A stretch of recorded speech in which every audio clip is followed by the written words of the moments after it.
Welcome to Forbidden Planet TV, and on today's episode we are joined by Lex Croucher to discuss Gwen and Art Are Not in Love, which has been out for a couple of months now, right? Yeah, May. I think it came out in May. I've lost all sense of time, but May, Yeah, May seems right to me. Yeah. So what can you tell us about anyone that hasn't discovered your new book yet? I can do a whole little pitch for you. I'll pitch it to you, okay? Let's see if I can remember it. Gwen and Art Are Not in Love is about two people who have been betrothed since birth but have hated each other for almost as long. So you have Gwen, who is a princess of England who likes routine and her brother and her embroidery. Her brother is very much her only friend. And then you have Art, who is a future lord who spends most of his time waking up in gutters. They are forced to spend the summer together ahead of their upcoming wedding at Camelot. The castle of Camelot, just throw that in, casual information, they're at Camelot. And they discover that they are both queer and they form a pact to cover for each other. A very reluctant pact, I have to say. They don't like each other at all. Mm-hmm. Was that a good pitch? I can't even tell. That was a very good pitch. Now, I think I became kind of aware of your Regency series and stuff, like, during lockdown. Was this like another book that was kind of conceived during that time, or...? Yes, and you can see the look of absolute terror on my face when I think about it. Yes, so this was very much a lockdown book. It was a book that I wrote solely to entertain myself during lockdown. I actually thought it would never be published.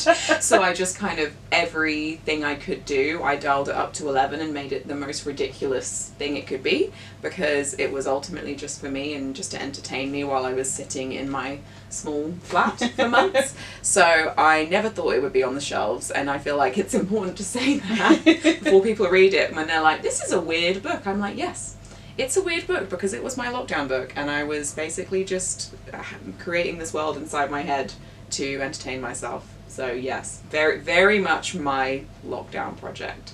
So it must be still surreal to like go into bookstores and stuff. This is also very surreal. This feels like a strange dream. I'm like, there's a whole wall of this book. I think that would be alarming regardless. But yes, it is very strange. Very strange. Even things like when we were coming up with the cover and stuff like that, I was like, they're really going to put a cover on this book? It's like, well, they have to. Or it would just be loose pages, and that's quite hard to put in a bookshop. It's like, it's not going to be like a zine or whatever. Yeah, I'll just sort of toss it onto the wind and let the pages float away and see who picks them up, and they can try and work out what's happening. So have you always had an interest kind of in both history, because your Regency series, but also Arthurian legend in particular? No. No? I used to hate history because my parents would take me to like old ruins and like National Trust properties, and when you're 9, that's so boring. You're just like, there was a house here, there's not anymore. How is that interesting to anybody? Now I love it, and I've absolutely just like turned into my parents, and I spend all my time hanging out in like big old houses and castles that I can get to. So now I love history. I very much kind of dip in and out to the things that interest me, so I'm definitely not an overall history buff, and ask me questions about when wars were, absolutely no idea, got no idea what's going on. The only one I know is 1066, and that's because that used to be the phone number for an insurance company, and it was in the advert. Do you remember that? 1066? I think so. Yeah, anyway, so yes, not really a history buff, but there are particular things that really interest me. And actually Arthurian stuff didn't really enter my brain until I was an adult. I was asked the other day what my introduction was to King Arthur, and it was definitely Disney's Sword in the Stone. Yeah. But in my head, I don't think I even connected that with King Arthur. That was just like the scary fish film. Like, do you remember the scary fish in that film? Very scary. And then I read The Once and Future King by T.H. White as an adult, and I love that book, and it's very kind of funny and irreverent, and that was my reintroduction to the world of Arthurian things. People always think it would have been BBC Merlin. I was not a Merlin person. Okay. I still to this day, I mean, when I wrote this book I hadn't seen Merlin at all, and people are very surprised by that. But I have now seen 6 episodes, so I consider myself a Merlin expert. I think as well, Merlin... Did it end up getting cancelled? No, they got right through to the end. I mean, maybe it was cancelled and then they found a way to tie it up, but I mean, I know how it ends. I have been spoiled. You can't be on Tumblr without knowing how Merlin ends. But yes, no, had never seen it, and it's one of those things that I can't tell if it holds up or not. I've been enjoying watching the episodes, but you have to see it through a lens of like, this was filmed on what seems like almost like a digital camera in someone's garden. There's a bit where he's like walking through a forest at the very beginning, and it's so BBC budget, it's really funny. It's just like, it just looks like a wood in a park. But I'm sure it gets better. You gotta keep at it. You gotta get series two. I know, I should, but now I know how it ends. That they don't even get together. That's the point. Spoiler alert. Not a gay show. Very disappointing. What I find this has been one of my favourite books to read this year. Thank you. I adored it. I hate compliments. So I'm so sorry. It's like, oh god. What was wonderful about it was kind of bringing, especially the kind of queer love story to the fore, which just felt like really important. And how important was that to you to kind of do in your book? I mean, that was always the story to me. I wrote a little note in my notes app that was just like, queer princess and queer lord are betrothed since birth. Uh-oh. And that was how the book was conceived.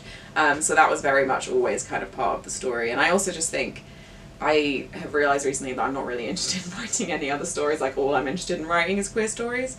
And what I really enjoy about it as well is that I feel like the queer stories, especially in YA, that we've kind of had in the UK, or that we've been kind of allowed to have, because people have been writing these stories but they've not necessarily been published, have mostly been kind of about coming to terms with identity at school, or kind of facing like modern issues. And I'm really excited for there to be more books that are genre kind of based. So I want more like queer horror and queer sci-fi and all that kind of stuff to be kind of coming to the forefront of like what is available in YA, because when I was a teenager there was no queer YA, like that just wasn't a thing. I mean, maybe there was something hidden somewhere and I just couldn't find it. I mean, YA is quite a young genre still, but yes, so I'm just very excited to see YA and you know, romance and stuff becoming more queer in the UK, and I'm very excited to be a part of it. Yeah, definitely. So, which other authors would you say are writing kind of in the YA queer space who you kind of admire? I love Casey McQuiston. Casey McQuiston's first YA, I think, came out last year. It's called I Kissed Shara Wheeler. And then Kaysen Callender, who wrote Felix Ever After. And one of my just like all-time favourite queer YAs is Cemetery Boys by Aidan Thomas. And I reread that every year around Halloween because I love to have my little ritual books that I get to reread. That's such a good book. Love it. Yeah, absolutely love it. I'm so glad that got picked up in the UK as well, because yes, we stock imports at Forbidden Planet, but obviously it takes a lot longer. Sometimes when you get reprints and stuff, you're just waiting for the plane to land. I also just feel like for a long time the UK wasn't importing so much stuff from the US, and I was, especially someone like Casey McQuiston, I was like, there was no UK publisher, so you could import the US versions obviously, but yeah, there was no UK publisher, and I was like, why is nobody publishing this? Obviously now people have kind of gotten up to speed. Yes, yeah, we're definitely getting there. I think there's some fantastic stuff happening as well in the queer horror space. So Titan, who's our sister company, they're doing some fantastic kind of queer horror of late. That's phenomenal. I'm too scared of horror. It just goes in the front. Yeah, exactly. I just have to hide it from myself. Someone was trying to recommend me horror yesterday, and I was like, no, too scary. Thank you. Thank you. Goodbye. Yeah. So one of the ideas in both Gwen and I, and also in the Regency series, kind of the idea of status in your novels and kind of the importance of a name or a title.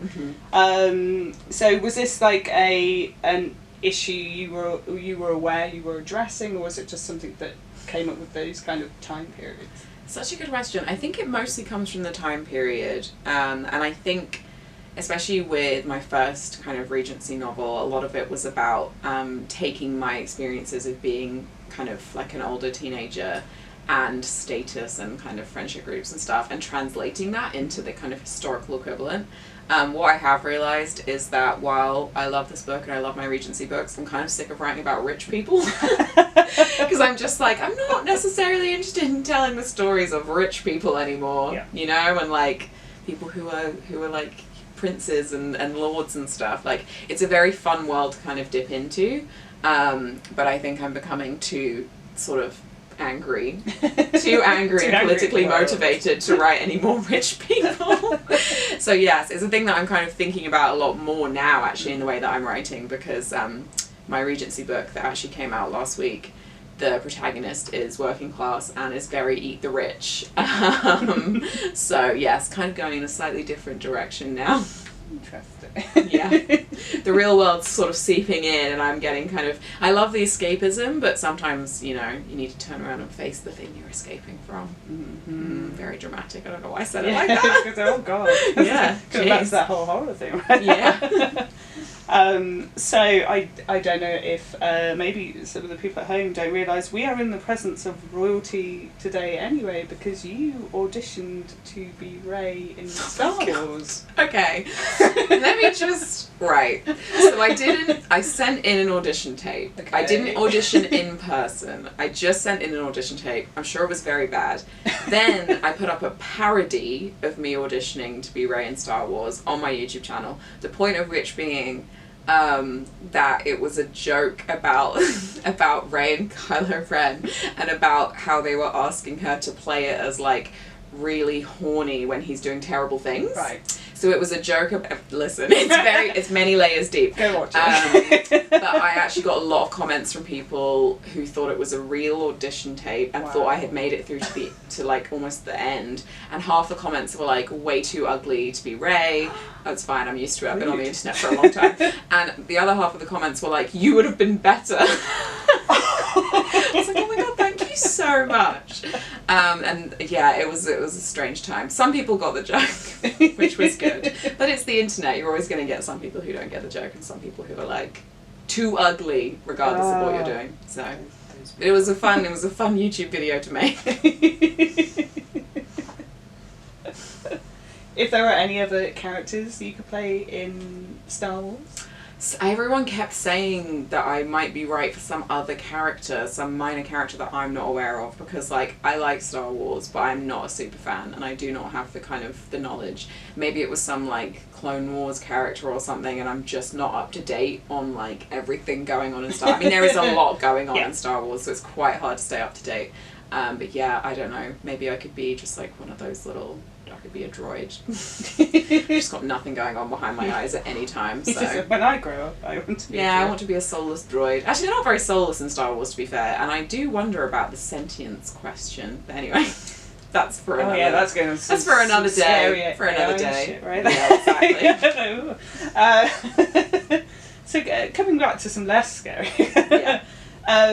Would you consider reusing any of your characters in like a short story or something? Because obviously there is a few of the other characters we don't hear as much. Yes. I mean, I would love to do that. It's almost like writing fan fiction of your own work, isn't it, when you get to do something like that? And I always wonder if maybe like I've got the books coming out in the US towards the end of the year, and sometimes they ask you to write a little supplementary material, which would be interesting. But I don't know. People keep asking about a sequel to this one. And I don't know what the sequel would be. There is no sequel planned right now. I keep joking that it would be called Gabriel and Bridget Are Tired. Because it would just be the love interests from this book dealing with our main characters, who are a lot to deal with, as their love interests in another book. And also just dealing with kind of the politics of the kingdom and stuff.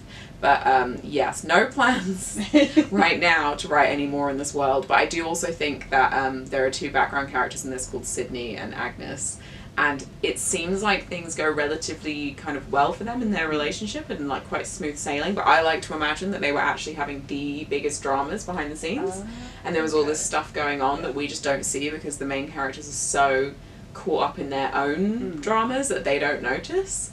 So yes, maybe there's a secret kind of Sydney and Agnes story going on in the background. That would be fun to write. Yeah, no, that would be like super interesting. Yeah, who knows what's going on with them? I guess maybe I should know, but I don't. One of these days. Yeah. So what are you working on now? Like sleeping mostly. Yeah. No, I have another YA novel that is coming out next year. It hasn't been formally announced, but it's not a secret. I can't really tell you much about it, but I'll just say that it's not a sequel, it's not kind of in a series, but it's in a similar vein of kind of taking somebody from medieval history and a kind of a story around that. So it's actually quite easy to guess because there's probably only like a small handful of people who are like prominent figures that we think about from like the medieval era. Anyway, so I'm working on that right now, and yeah, also trying to get some sleep. That old chestnut. Yeah. Oh, that old thing, sleep. Never heard of it. What's that about? So, for our last couple of questions for the interview, so first one, what are you currently watching, playing and reading that you're enjoying? I am watching The Witcher.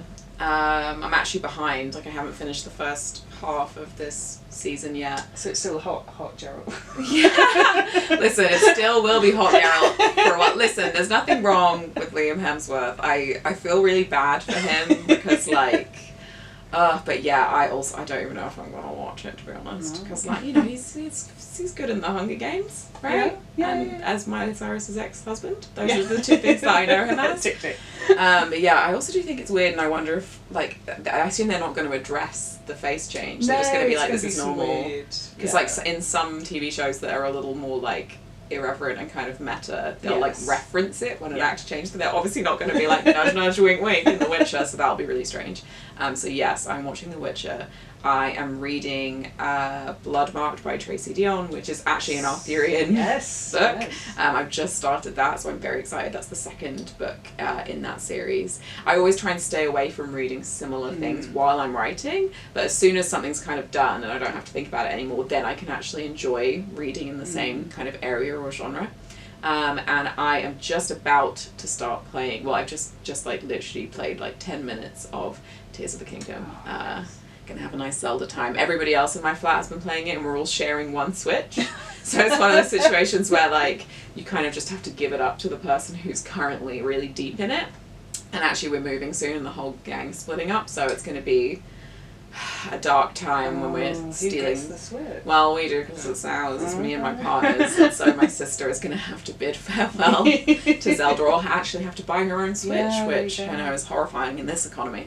But yes, so I'm really excited to play that. Just saying before, obviously I need to get the Switch, but I'm such a huge JRPG fan, and during lockdown, so my other half lives in Bristol. So we're just like, we can play the same game. Yeah, it's like a bonding thing. Yeah, we'll bond from afar.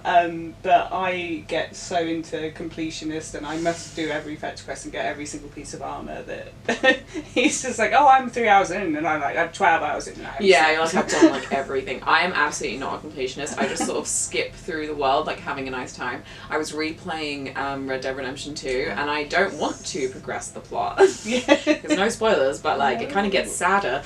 So I'm just having a nice time. I'm like, nothing will ever go wrong. I refuse to do any of the main plot. I'm just riding my horse around, having fun, shooting strangers. Love it. And they're apparently remaking the first Red Dead. Are they actually? Yeah, apparently. I know they're redoing Fable. So excited about that. Did you play the first Fable game? Yes. That was like my introduction to the world of like, I'm really excited about that. So.